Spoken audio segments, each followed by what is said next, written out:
For things to change, then we have to create the change. If politics is broken, then to borrow the phrase of one of my recent podcast guests, what then is the alternative? Right now, after 1 week of the political hustings in the UK, Rishi, Sunak and Liz Truss have taken to the towns and cities of the United Kingdom, vying in their bid to be the next Prime Minister in the United Kingdom. But do either of these options pose any real change to the challenges that we are now facing in the United Kingdom and further afield? My summation is that neither option is going to bring the change that we're looking for. I believe that politics is broken and that if we are to create change, then we have to create the change. Hi, my name is Astin-Gregory. I'm the host of the Elevate podcast. And tonight I'm going to be exploring some of the challenges that we're facing politically in the UK, exploring why politics is broken and why now is the time for us to take the power back into our own hands and start to find solutions to many of the challenges that we're now facing. Every day we're hearing about the cost of living crisis, we're hearing about the economic recession, we're hearing about the spiraling inflation when it comes to energy, food, fuel. What can we do about this? Are our politicians going to bring a solution? What do you think? Tonight's episode is coming to you live, so I invite you to share in the conversation, join in the comments, hit the share button. Let's have a conversation about how we can create political change in the United Kingdom.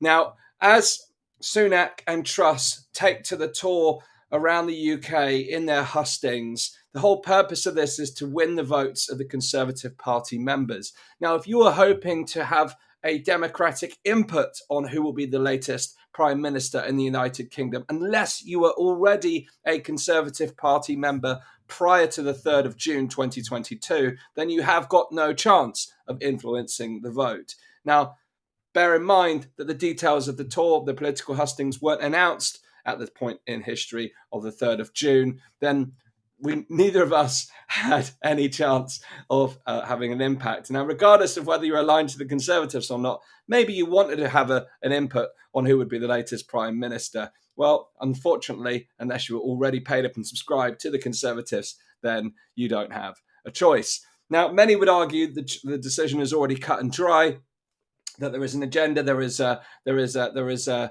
chosen candidate that will come forward, and that the vote is a charade. Well, maybe that is true, and even if that is not true, if that is or is not true, the reality is the same. If we want to create change, then we have to create the change. Now, right now, there are a multitude of problems that we are facing, many of which have solutions that we can begin to enact within our own local communities, with or without the support of government. Now, I'm going to be introducing the notion of our own political tour. I'm calling it a non-political political tour called the Raise the Nation tour. We've been through a few things in the last couple of years. We've been through some challenging times. We've had the most unprecedented interruption, restriction to our freedoms and our liberties and our civil rights in modern history, if not the entirety of history outside of wartime. And really, we are now reeling in the chaos of the decisions that were made prior to 2022. We're seeing the economic recession, which was an inevitability. You can blame it on the Ukraine and Russia situation all you like, but the reality is if you furlough the majority of the population and you bring industry to a grinding halt, then it was clear that this was a gaping hole with nothing more than a placeholder over it to try and prevent to give the illusion of an economic prosperity. It was inevitable that we would enter into economic recession. We've been in economic recession for the last 2 years. We just haven't talked about it. And it's a funny old game, isn't it? This the game of life that we're living right now. Literally, they're in America. American fact checkers are fact checking the term "America being in recession." Who would have thought? We're living in a time where censorship is getting beyond concerning to now ludicrous. You can't even say that your nation is in recession, despite all indicators giving rise to the obvious. So the reality is here, we are living through crazy times, and many of the challenges we're facing are political decisions. So I've already talked about the economic crisis being a political decision. Yes, it has been amplified by the situation, the conflict in Ukraine and Russia. We won't go into the detail today, but of course it's had a knock-on effect. But we're also witnessing record hospital waiting lists. We're seeing unprecedented healthcare crises off the back of what we've witnessed the last few years. More people are sick than ever before from unexplained illnesses. We're seeing a whole range of challenges because people have not been able to circulate and allow things like viruses and bacteria to normally to circulate as they normally would. And as a result, people are getting more sick. They're being sicker for longer and more intensely than before. People are dying at home. They're not getting the service they need to get the kind of support that they require to not only deal with chronic health conditions, but actually life-threatening conditions. Children have missed record amounts of education, and we're not even beginning to play catch up. The mental health crisis is spiraling out of control.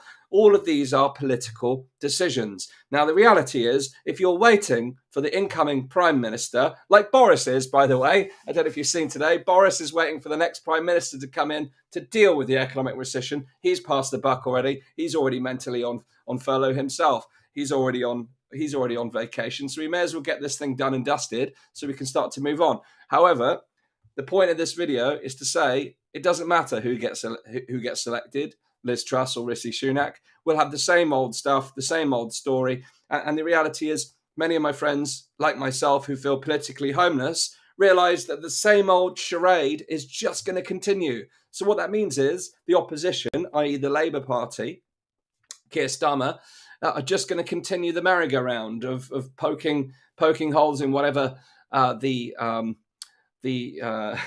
Conservative Party are doing. And the reality is there is no alternative. There is no political alternative right now.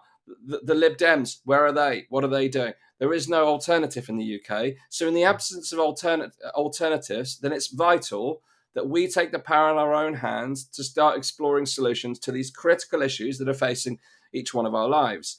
Now, there are a number of challenges here. First and foremost is actually awakening the population to the challenges that we're facing. Now, off the back of the last couple of years, I've recorded 400 to 500 episodes, almost live every single day, talking about the issues that have arisen as a result of the response to the pandemic in the United Kingdom and beyond.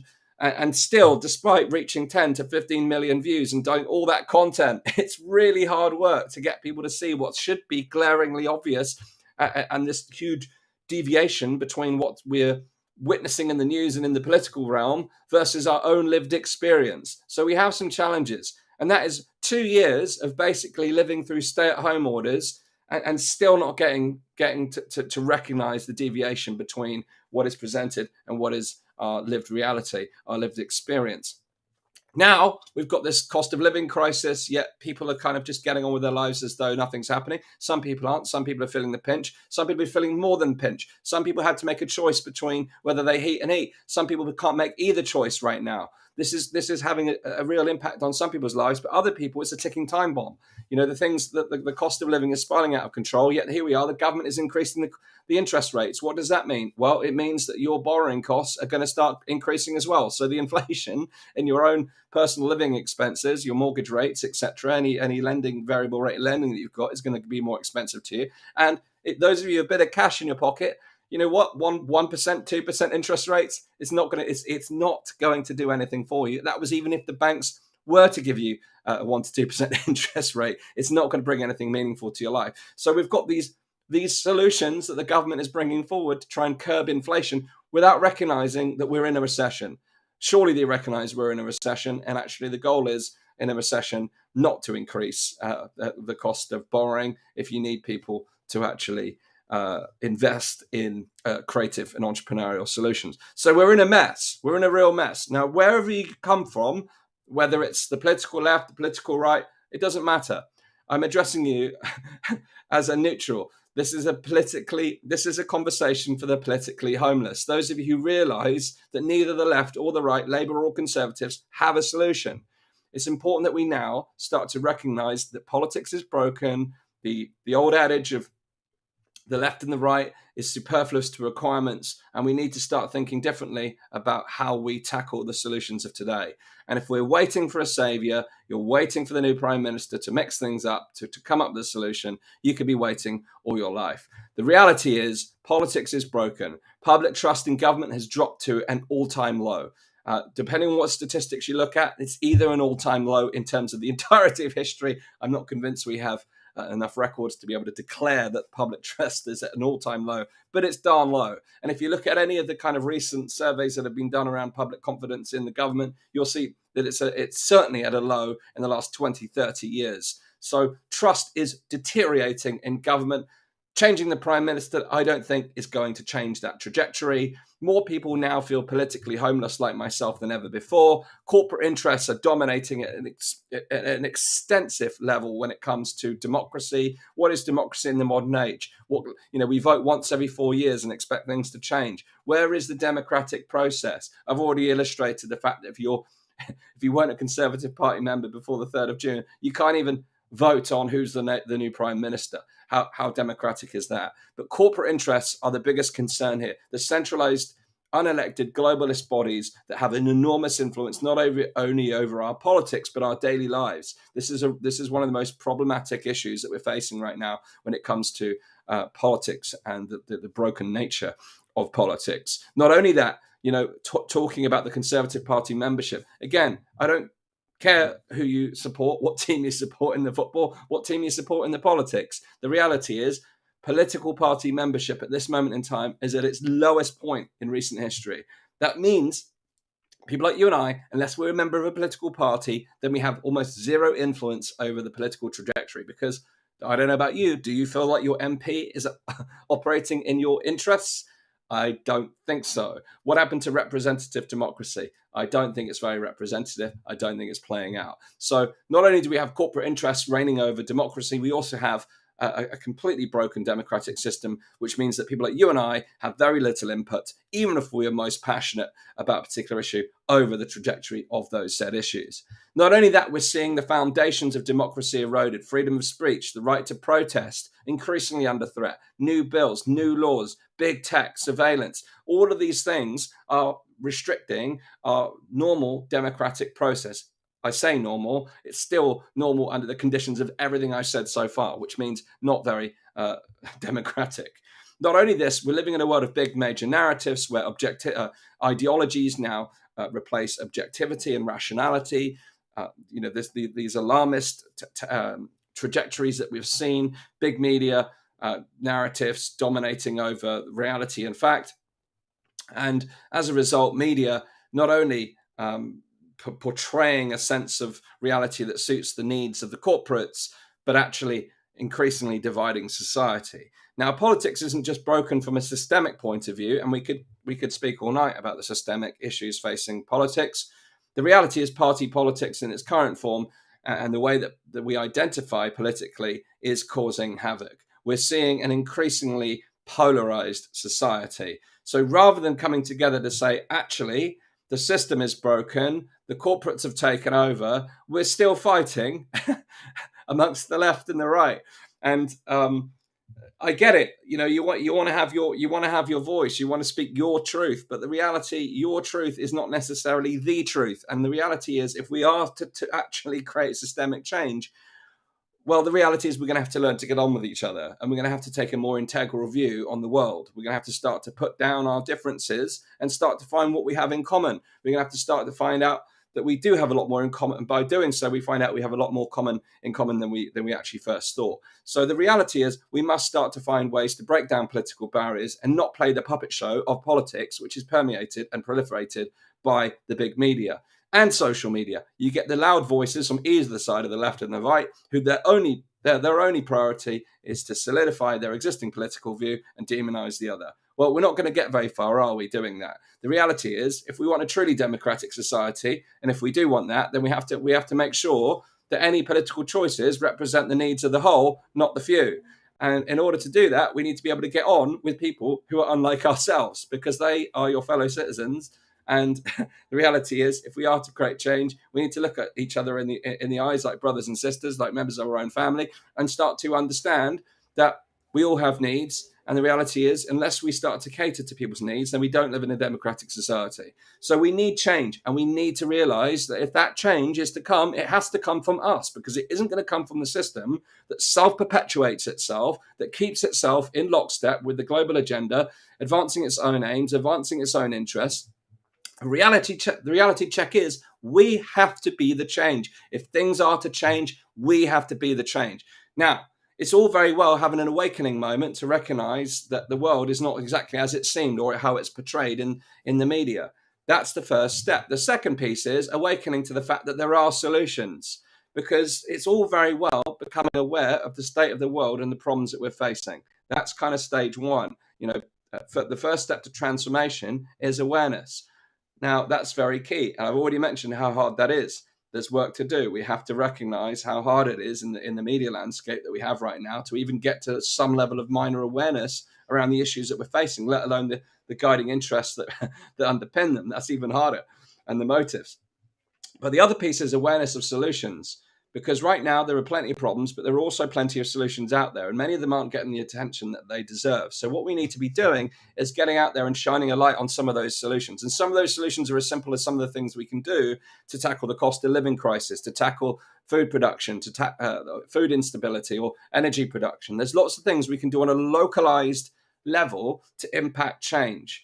And the more we start to work together in our local communities, the more we start to localize those solutions, the reality is the more we start to chip away at some of those bigger national and global problems. But we also start to take the power back on a local level. We start to influence politics.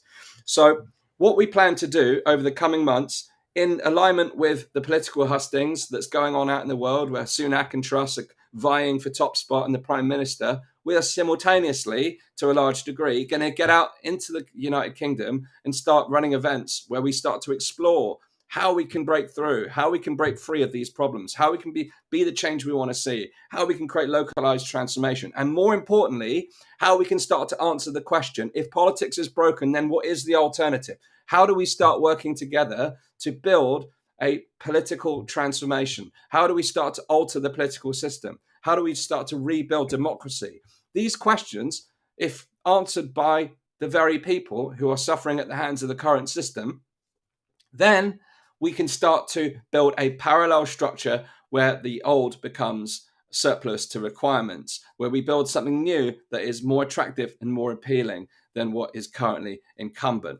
And if no one takes the bait to do that, then we're going to be stuck forever. So what we plan to do is to get out across the UK over the next few months to tackle the key issues, the economic recession, the cost of living crisis, start to look at localized solutions. We're going to look at the healthcare crisis, working with grassroots and localized partners to help ease the pressure of the healthcare crisis. We're going to look at energy and food supply. We're going to look at post-pandemic recovery and public inquiry. We're going to look at some of the environmental issues, the pollution, the loss of biodiversity. Again, some of these things are deeply political, but we've got to get over our political lines. We've got to get over the political barriers and recognize if we don't come up with a solution, there are people waiting with their own solutions, which is going to advance corporate power and corporate interests of the global elite. So the reality is there's lots to do. And the more we start to work locally in communities, in our communities, we can start not only to build a defense mechanism against what is in the pipeline when it comes to the kind of political Great Reset agenda, but not only that, we can actually build real change on a local basis.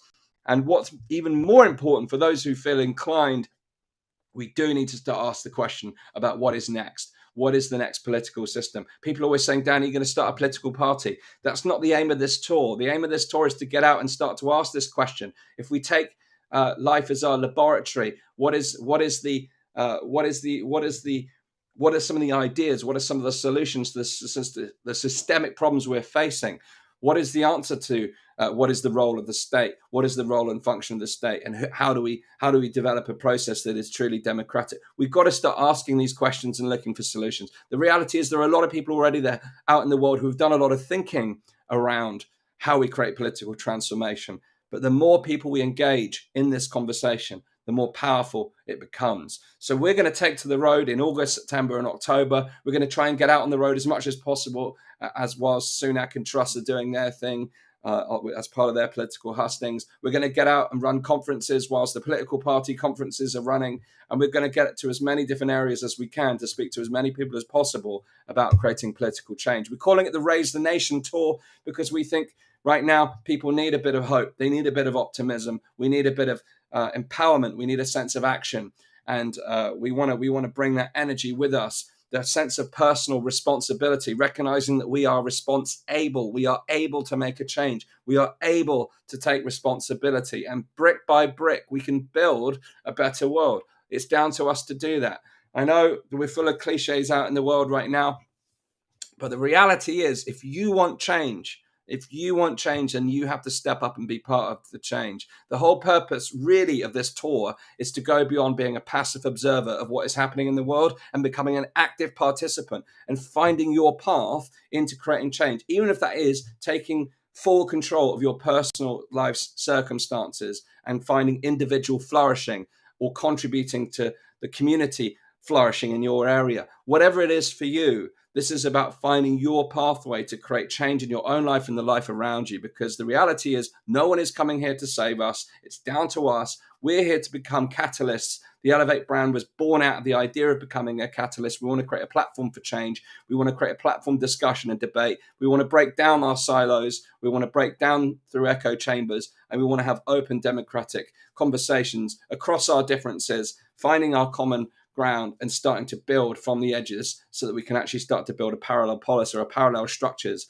And that doesn't mean we go off in a field and sing Kumbaya and hope that this little private community is going to make the difference. We can do that too if you want. We just had the Camp Out event. We didn't sing Kumbaya. We actually worked on political solutions for 4 days, as well as our own inner journey. But the reality is, if we are to create change, a parallel system is a parallel political system where you can create a shadow government, if you will. You can create a mock government to start experimenting with what the future state could look like. You can also do that on a localized level. You can start to model what would local governance look like if you're able to design it from the ground up. What would new models of living and coexisting look like? What would new systems and structures look like that enable greater health, or would actually reduce the dependency on the national food supply or the international systems that are currently keeping us throttled?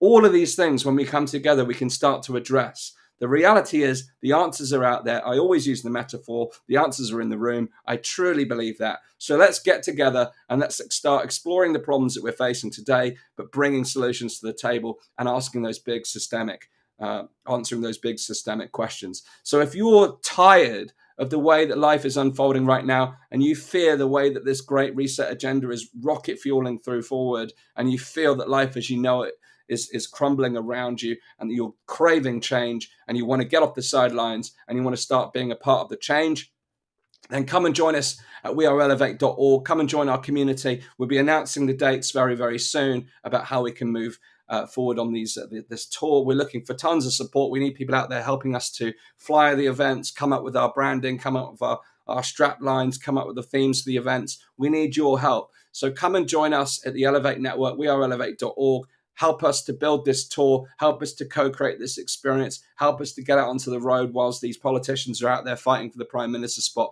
Let's start to show the world what's possible when we come together and build solutions from the ground up. I truly believe that we have the power individually and when we come together collectively to really make a change. And it's just that simple action, of that bold action of coming together and exploring solutions, that sets us on a path of change. I invite you to join us on the Raise the Nation tour this summer. We're looking to partner with grassroots organizations. We're looking to partner with lots of different individuals. We need your help. Come and join us inside the Elevate Network. You'll see our groups coming together, looking at how we can steer this tour.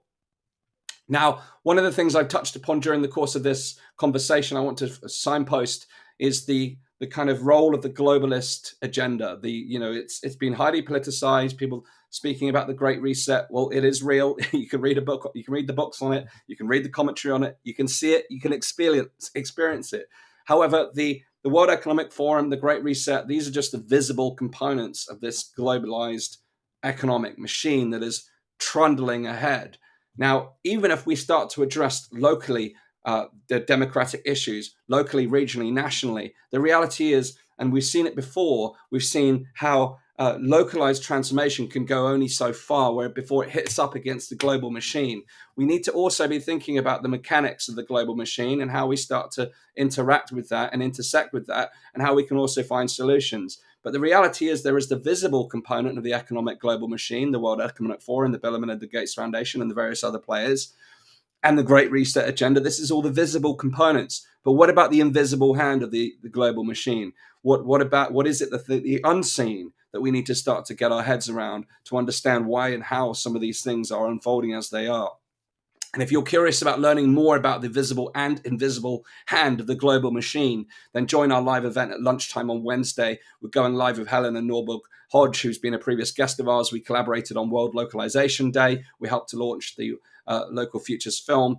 But we're speaking explicitly on Wednesday about the global economic machine, the invisible and the visible components. We're going to talk about what we know about the Great Reset. We're going to be talking about what we don't know about the invisible side, or what we do know about the invisible hand that underpins this globalist agenda. So it's going to be a really important conversation. It's really important that we get our heads around this part of the puzzle. So again, if you want to join us for that event, come and join us inside weareelevate.org. You'll find the event listing. You can join us on Wednesday lunchtime. And then on Thursday, we're joined by Jeremy Lent to explore how our changing worldviews over time have contributed to the chaos, conflict, and crisis that we're experiencing today, and how by shifting our culture, how we can create a counterculture shift, the simple actions that we can take to alter our trajectory, to alter our thinking about the state of the world, may be able to help us find another path. So we're looking at this from every possible angle. We're looking at the global picture, we're looking at the national picture, the local picture, we're looking at politics, we're looking at economics, we're looking at culture, society,